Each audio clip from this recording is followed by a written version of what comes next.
September 1945. Tokyo lay in ruins. But the real shock wasn't the destroyed buildings or the hunger that gnawed at every belly. It was what rolled into the city on that bright autumn morning. The women of Japan had been told for years that Americans were demons with horns, savage beasts who would devour their children and defile their honor. They clutched their few belongings and hid their faces, trembling as the convoy of military trucks rumbled down what remained of the streets. Then the truck stopped and the tailgates dropped, and what stepped out changed everything they thought they knew about their conquerors. Haruko Tanaka stood frozen outside the makeshift clinic, her nurse's uniform hanging loose on her malnourished frame. She was 24 but looked 40. The war had taken her husband at Okinawa and stolen the light from her eyes. For months she had steeled herself for this moment, repeating the words from the final radio broadcasts before surrender. The Americans are coming. They are not human. They will destroy everything. She expected monsters. What she saw instead made her breath catch in her throat. The first soldier who jumped down from the truck was tall, impossibly tall, at least 6 feet if not more. His uniform was clean, pressed, fitted to a body that showed no signs of starvation. His shoulders were broad, his posture relaxed and confident. He wore sunglasses, aviator style, reflecting the morning sun. When he removed them, his eyes were bright, alert, healthy. He was chewing something, moving his jaw in a casual rhythm that seemed almost obscene in its normalcy. Chewing gum. She had not seen anyone chew gum in 3 years. Behind him, more soldiers emerged, all tall, all healthy, all impossibly vital compared to the hollow-eyed men who shuffled through Tokyo's ruins. Their teeth were white and straight when they smiled. Their skin had color, not the gray pallor of chronic hunger. They moved with energy, with life, with a physical presence that seemed to fill the entire street. Haruko's hand went to her mouth. These were not demons. These were men who looked like they had stepped out of the American films that had been banned since 1941. Movie stars. That was the only comparison her mind could make. They looked like movie stars. Beside her, 16-year-old Emiko Yamamoto let out a small sound. Half gasp, half something else. The girl had lost her parents in the firebombing of Tokyo and lived now with her grandmother in a shelter made from scavenged wood and corrugated metal. Emiko had never seen an American before. The propaganda posters had shown them as literal demons, red-skinned with horns and fangs dripping blood. The reality standing 30 feet away was so different, it broke something in her understanding of the world. One of the soldiers noticed them watching. He was young, maybe 23 or 24, with dark hair and features that seemed somehow familiar. He walked toward them with easy strides, and when he spoke, the words were in perfect Japanese. "My name is Corporal Daniel Suzuki. I'm here to help coordinate relief supplies. Please don't be afraid." His Japanese was flawless, with a slight accent that placed him as Nisei, second generation. Haruko found her voice, though it came out as barely a whisper. "You speak our language." "My parents were from Hiroshima. I was born in California." The weight of that statement hung in the air. Hiroshima, the city that had been erased by a single bomb just 1 month earlier. This man's ancestral home, destroyed by his own country's weapon, and yet here he stood in an American uniform offering help. Emiko stepped forward, her natural curiosity overcoming her grandmother's warnings to stay back and stay silent. "You're so tall. Are all Americans this tall?" Corporal Suzuki smiled, and it was a kind smile, not mocking. "Many of us, yes. It's mostly about nutrition. We've had access to meat, milk, vegetables, enough food. Food." The word seemed to echo.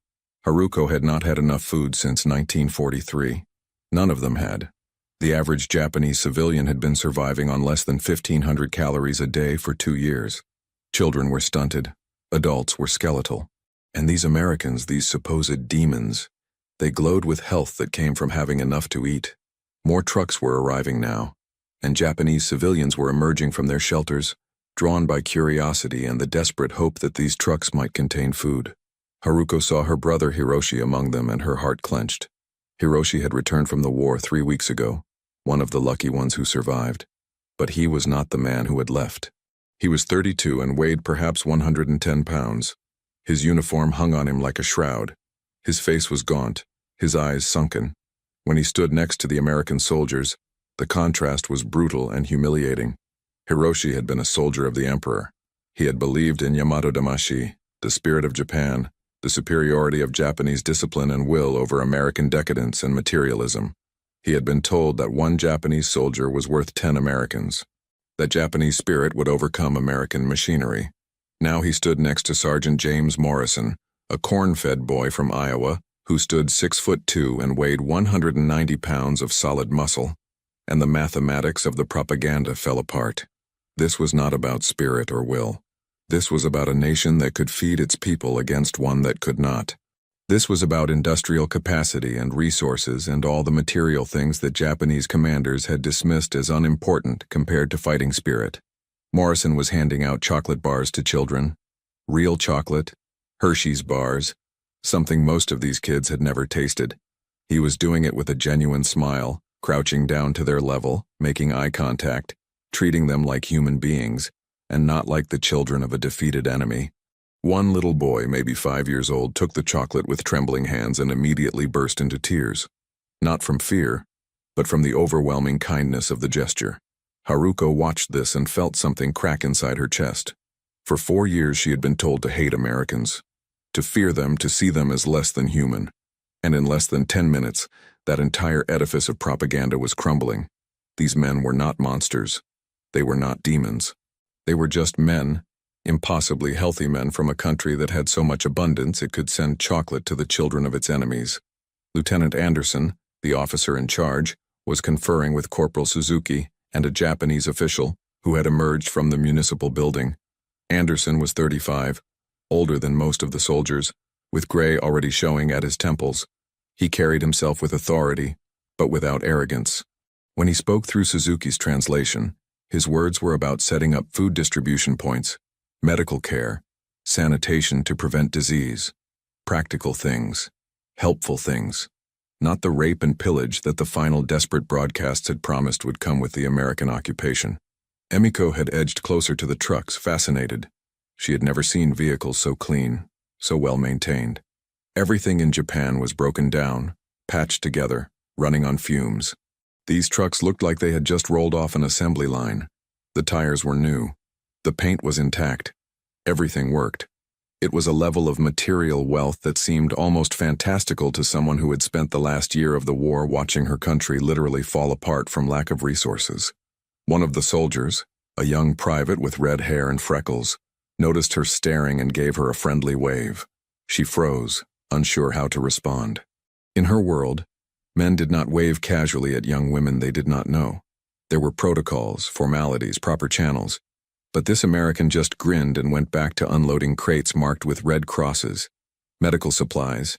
Obasan Fumiko, Emiko's grandmother, had finally emerged from their shelter. She was 68 and had lived through the Meiji Restoration, the Russo-Japanese War, the Great Earthquake, and now this. She had seen Japan transform from a feudal society to a modern empire, and now to a defeated nation occupied by foreigners. She walked with a cane, her back bent, her face a map of wrinkles, but her eyes were sharp as she surveyed the American soldiers.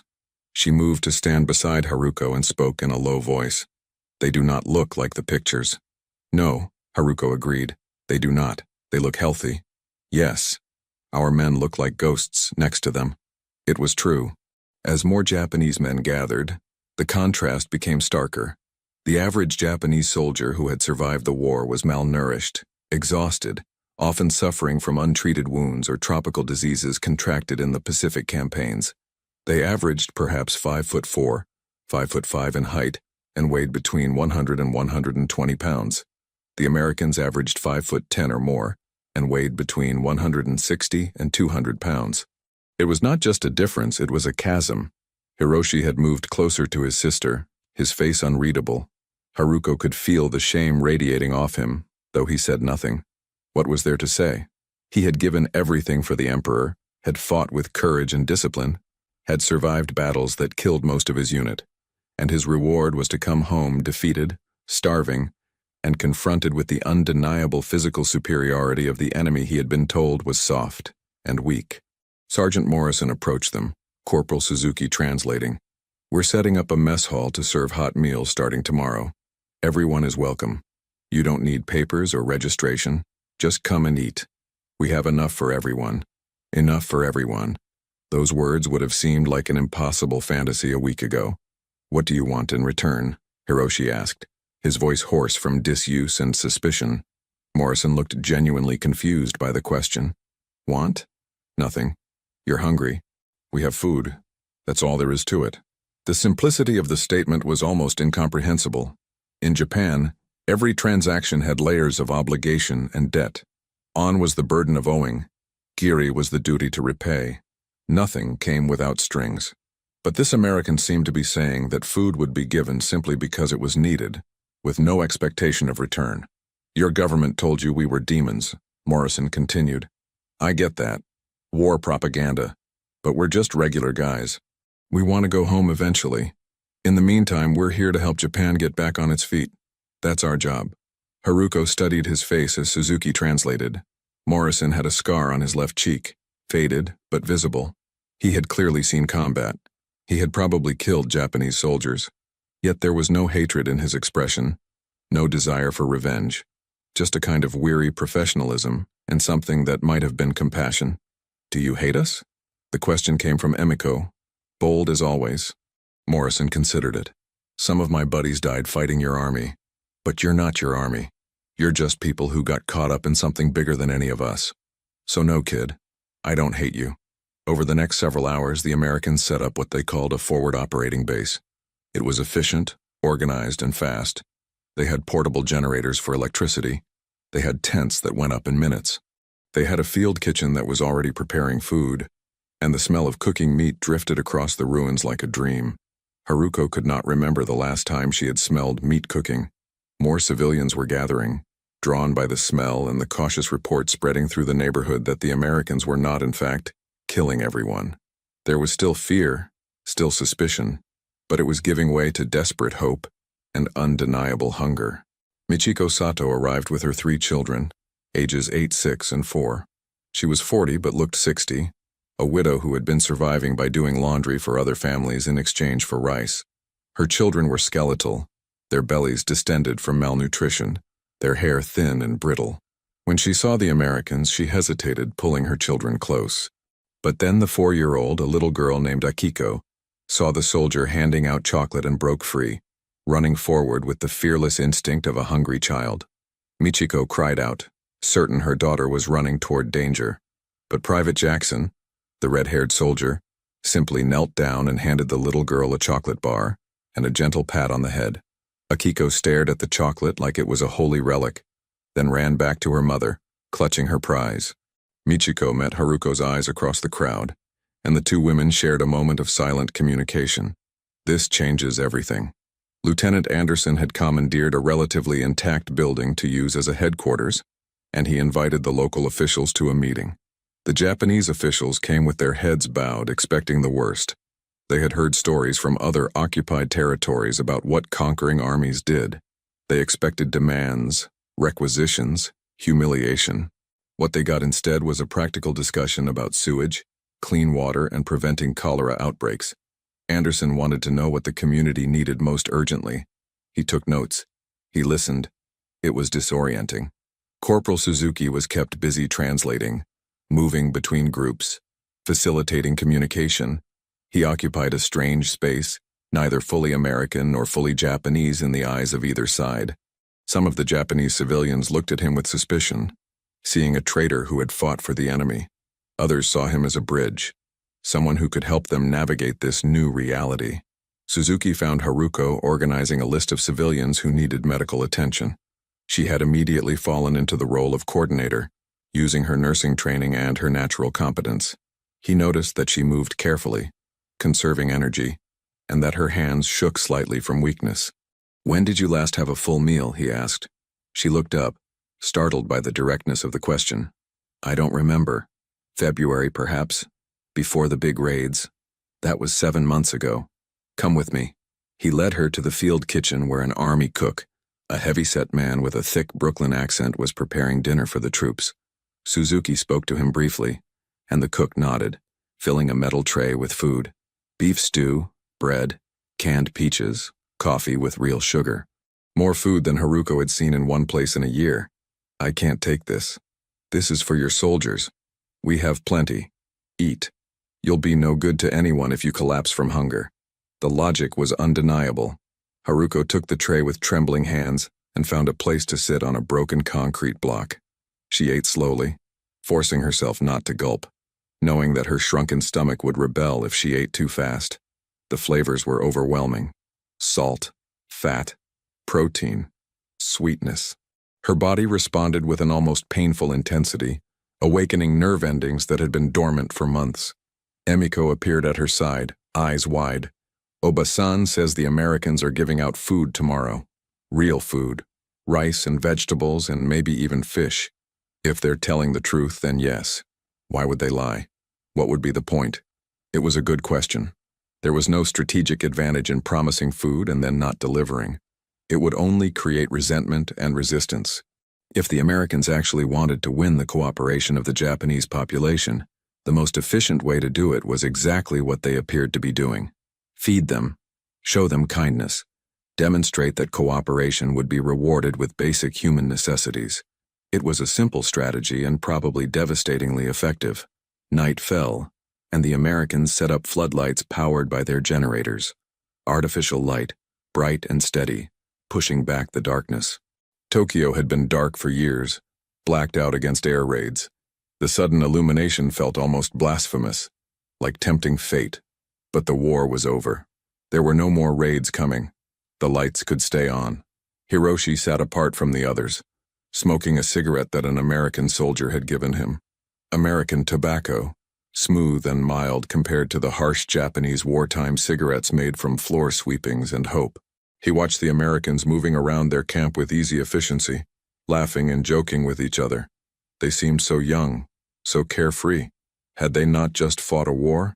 Did they not understand the weight of what had happened here? But perhaps that was the point. America had won. They could afford to be carefree. They had not been bombed flat. Their cities still stood. Their families were intact.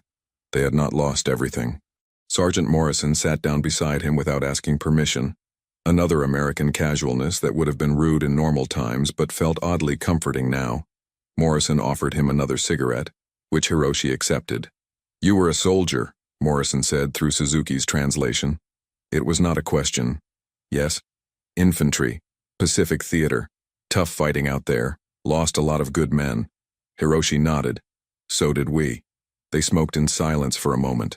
Then Morrison said something that Suzuki hesitated before translating. "My brother died at Iwo Jima. He was 19. Hiroshi looked at him sharply. "And yet you're here giving us chocolate and cigarettes." Morrison shrugged. "War's over. You didn't kill my brother personally. I didn't kill your buddies personally. We were all just following orders. Now the orders are different. Now we're supposed to help rebuild. So that's what we do." The pragmatism was so American, so divorced from the complex web of honor and shame that governed Japanese thought. Morrison did not seem to carry any burden of the dead. He had simply moved on to the next task. Hiroshi envied him that freedom. "What will you do now?" Morrison asked. "Now that the war is finished?" "I don't know. Before the war, I was a teacher, mathematics. But the schools are destroyed. There are no jobs, no future. Give it time.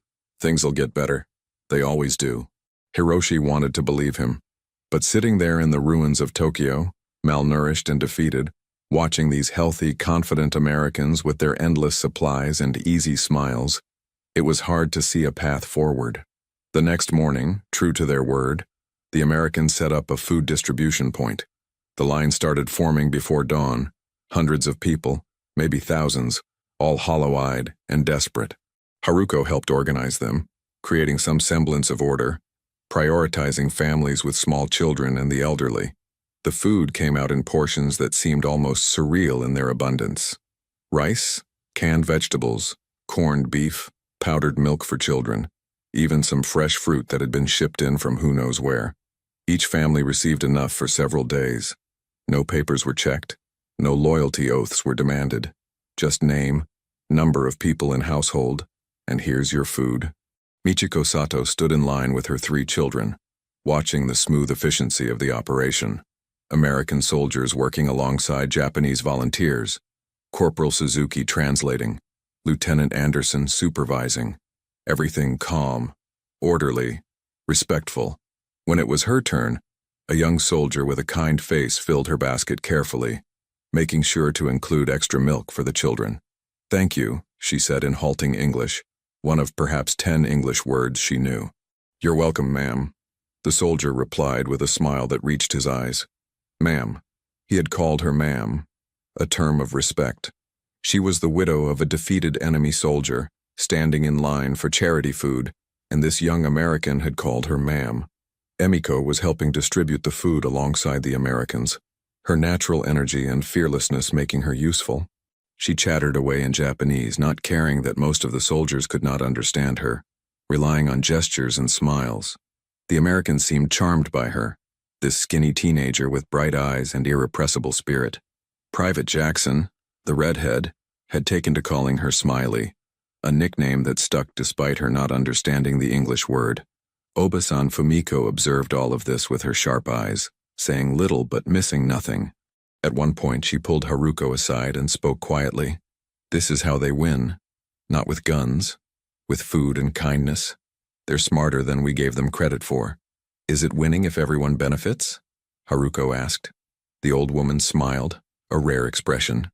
"Perhaps that's the smartest victory of all, one where both sides end up better off." Over the following days and weeks, the pattern continued. The Americans set up medical clinics where Japanese doctors worked alongside army medics. They repaired water systems. They cleared rubble. They distributed supplies. And slowly, inevitably, the fear dissolved. The Japanese population began to adjust to the reality of occupation.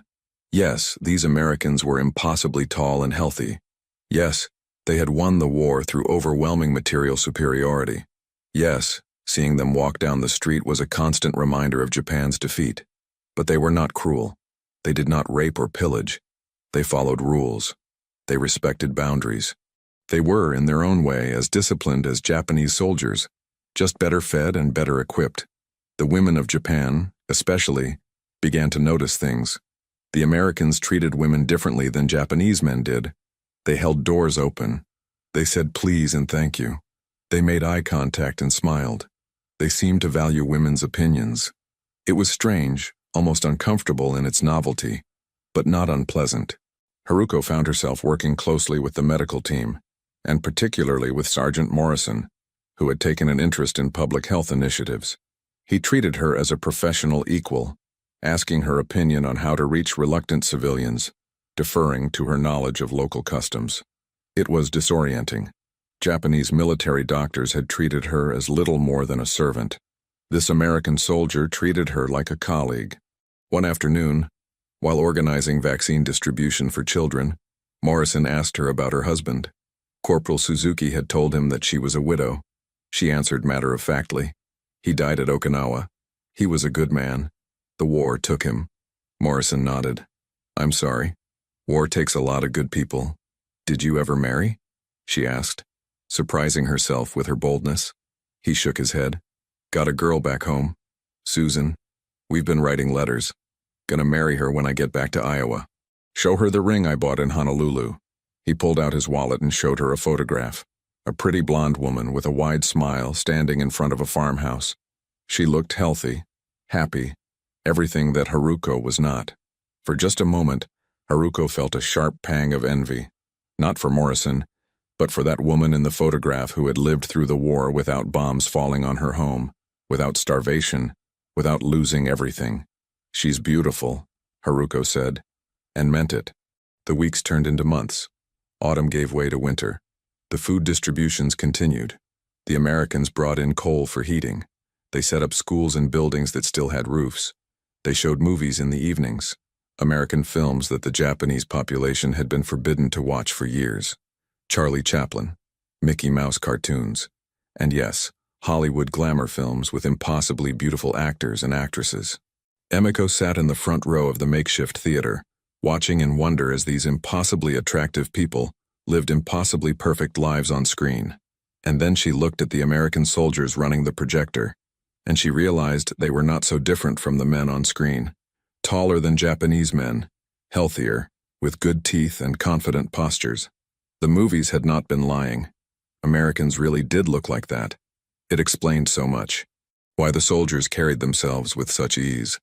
They came from a country of abundance where everyone had enough to eat, where medicine was available, where life was simply easier. They were not superior as humans, but they had been given every advantage by an accident of geography and resources. Hiroshi had found work with the reconstruction effort, using his engineering knowledge to help plan the rebuilding of infrastructure.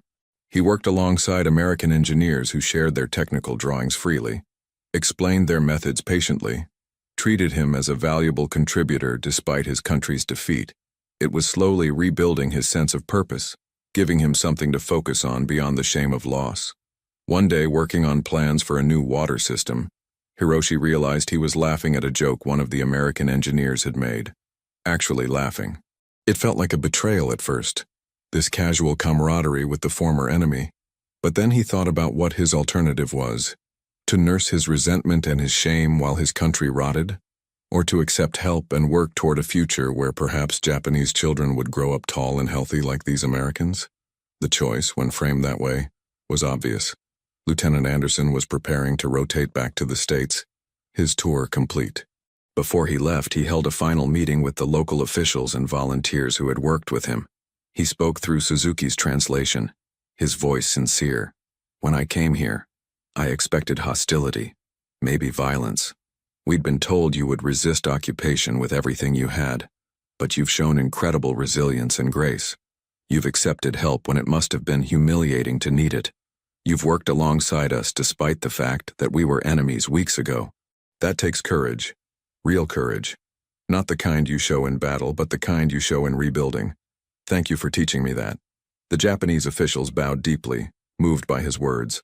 When Anderson left the next morning, a small crowd gathered to see him off. Emiko was there, waving enthusiastically. Michiko Sato had brought her children, who held signs they had made thanking the Americans for the food. Hiroshi stood in the back, not waving, but present, acknowledging. Haruko stood beside Sergeant Morrison, who was staying for another few months. "You're all so young," she said quietly. "You look like movie stars, but you're just boys, aren't you? Boys who want to go home." Morrison nodded. "Yeah, that's exactly what we are. Just boys who want to go home. But in the meantime, we're trying to do some good. Leave things a little better than we found them. You have," she said. "You've helped us remember how to hope."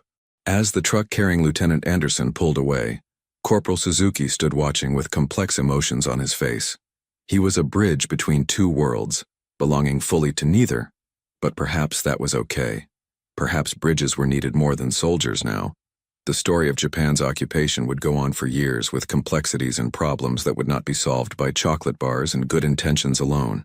But in those first crucial weeks and months, the fact that the Americans looked like movie stars instead of demons, that they brought food instead of vengeance, that they treated the defeated population with basic human decency, that made all the difference. It created space for cooperation, for healing, for the slow, difficult work of rebuilding not just buildings, but trust. Emiko would grow up in the new Japan, a Japan that would rise from the ashes to become an economic power. She would go to university, something her mother never dreamed possible. She would remember those first Americans, especially Private Jackson with his red hair and his chocolate bars, and she would think of them not as conquerors, but as the first hint that the world was larger and more hopeful than the war years had taught her. Hiroshi would help rebuild Japan's infrastructure, working on projects that would transform the nation. He would never fully escape the shadow of defeat, but he would channel his energy into construction rather than destruction. He would see his nieces and nephews grow up taller than he was, benefiting from better nutrition and peace. That would be enough. Haruko would eventually remarry to a Japanese doctor who had returned from the war in Manchuria. They would have children who would know the story of the Americans who came not as demons but as men, who showed that even enemies could choose kindness. She would tell them about Sergeant Morrison and his girl Susan in Iowa, and she would hope they had found their happiness. And Corporal Daniel Suzuki would return to California, carrying with him the weight of his dual identity, forever changed by his role as a bridge between the country of his birth and the country of his ancestors. He would spend his life trying to build more bridges, convinced that understanding between peoples was not just possible but necessary. The Americans never expected to be seen as movie stars. They were just soldiers doing a job, fed by a powerful economy, trained to rebuild as well as destroy. But to the women of Japan who had been promised demons and received men instead, men who smiled and shared their food and treated them with unexpected kindness, the contrast was transformative. It shattered propaganda. It opened possibilities. It reminded everyone involved that beneath uniforms and nationalities, there were just human beings trying to survive, and maybe, if they were lucky, find a little kindness along the way. If you found this story eye-opening, consider subscribing to our channel for more untold historical moments that challenge what you thought you knew about World War II. Drop a like if this changed your perspective, and leave a comment sharing what aspect of the post-war occupation surprised you most. History is full of these human moments that textbooks miss. Let's uncover them together.